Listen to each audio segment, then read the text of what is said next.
ನಮಸ್ಕಾರ ಫ್ರೆಂಡ್ಸ್, ನಾಡು ನುಡಿ ಲೈವ್ಗೆ ಸ್ವಾಗತ. ಸರ್ಕಾರಿ ನೌಕರರಿಗೆ ಇದೀಗ ಪ್ರಮುಖ ಸುದ್ದಿಯೊಂದು ಇದೆ. ಇನ್ಮುಂದೆ ಸರ್ಕಾರಿ ನೌಕರರಿಗೆ ಡ್ರೆಸ್ ಕೋಡ್ ಕಡ್ಡಾಯವಾಗಿದೆ. ಹಾಗಿದ್ರೆ ಸರ್ಕಾರದ ಈ ಹೊಸ ಆದೇಶ ಏನು ಅಂತ ತಿಳಿಯಲು ವಿಡಿಯೋವನ್ನು ಪೂರ್ತಿಯಾಗಿ ನೋಡಿ.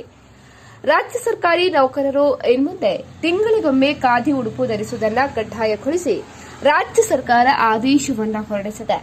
ಪ್ರತಿ ತಿಂಗಳ ಮೊದಲ ಶನಿವಾರ ಎಲ್ಲಾ ಸರ್ಕಾರಿ ನೌಕರರು ಕಡ್ಡಾಯವಾಗಿ ಖಾದಿ ಉಡುಪನ್ನ ಧರಿಸಬೇಕು.